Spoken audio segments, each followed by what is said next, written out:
Very very good morning to all of you. आज की इस वीडियो में मैंने 2 नॉवेल्स रखी हैं थॉमस हार्डी की, जो कि थॉमस हार्डी की माइनर नॉवेल्स हैं, एग्ज़ाम के पॉइंट ऑफ व्यू से बहुत ज़्यादा इम्पॉर्टेंट नहीं हैं।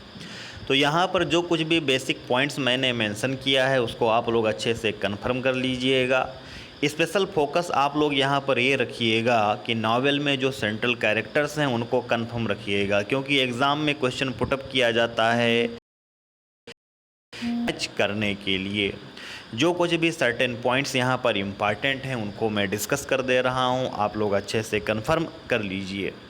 देखिएगा, थॉमस हार्डी की नावल है जिसका नेम है a pair of blue eyes. ये एक नावल है। ये नावल जो है वो लव ट्रायंगल के बारे में है, मतलब त्रिकोणीय प्रेम श्रृंखला के बारे में ये उपन्यास है।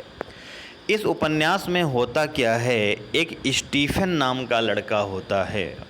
जो ये स्टीफन होता है ये यंग होता है, साथ ही साथ आर्किटेक्ट होता है, मतलब भवन निर्माण का काम स्टीफन कर रहा होता है।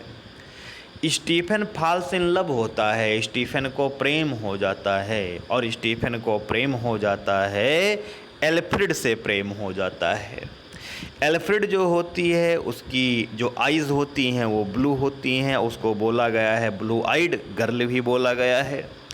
एल्फ्रेड का जो सोशल स्टेटस है वो ज़्यादा ऊंचा है, और जबकि एल्फ्रेड को जो प्रेम स्टीफन से हुआ है, स्टीफन का सोशल स्टेटस जो है वो ऊंचा नहीं है।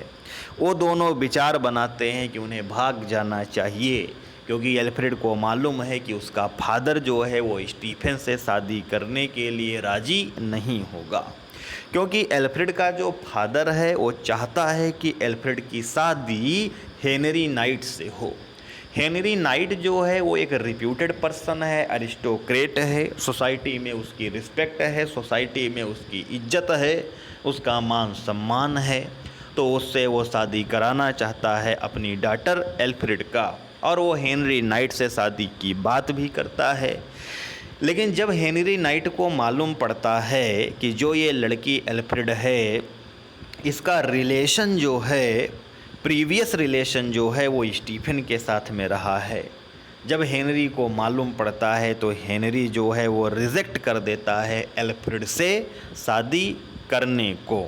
तो ये इसका बेसिक प्लॉट है, और यहाँ पर सेंट्रल कैरेक्टर्स आप लोग लर्न रखिएगा। स्टीफन, एल्फ्रेड और हेनरी नाइट ये सेंट्रल कैरेक्टर हैं, और ये आपस में किस तरीके से कोरिलेटेड हैं वो भी आपको कंफर्म हो गया है। अब हम नेक्स्ट नावल की तरफ बढ़ते हैं। ये नेक्स्ट नावल है जिसका नेम है डेस्परेट रेमेडीज़। ये जो नावल है ये थॉमस हार्डी की नावल है, ये भी एक माइनर नावल है। कुछ सर्टेन पॉइंट्स मैंने मेंशन किया है, उसको आप लोग अच्छे से कंफर्म कर लीजिएगा। ये नावल जो है वो पब्लिश हुई थी 1871 में पब्लिश हुई थी, और इसको बोला जाता है कि ये थॉमस हार्डी की थॉमस हार्डी ने for the first time publish करवाया था। ये फर्स्ट पब्लिश्ड नावल है थॉमस हार्डी की। इसका हम प्लॉट कंफर्म कर लेते हैं कि इस नावल में मेनली है क्या। ये नावल जो है वो स्टोरी है, एक यंग वुमन की स्टोरी है। जो यंग वुमन है उसका नेम है साइथीरिया ग्रे, उसका नेम होता है यंग वुमन का।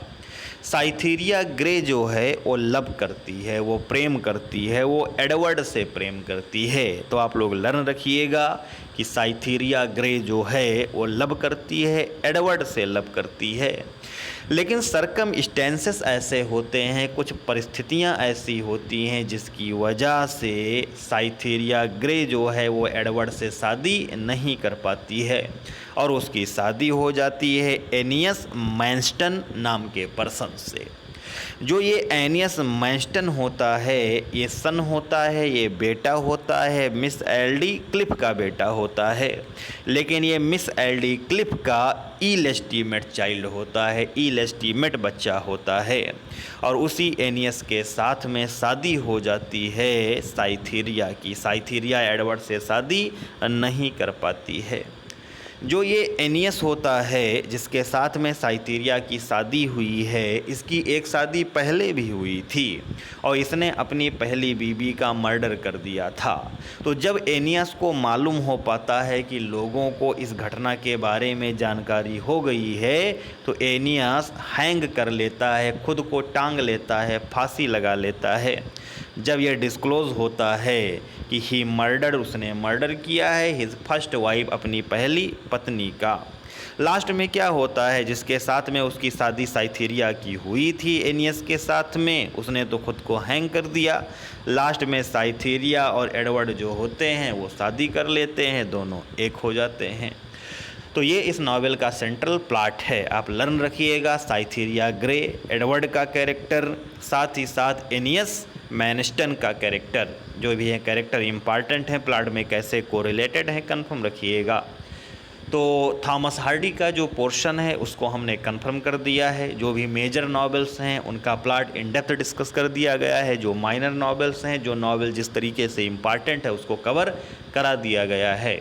अब नेक्स्ट क्लास में हम लोग नेक्स्ट राइटर कवर करना स्टार्ट करेंगे। तो आज की वीडियो में इतना ही। Thank you very much to all of you.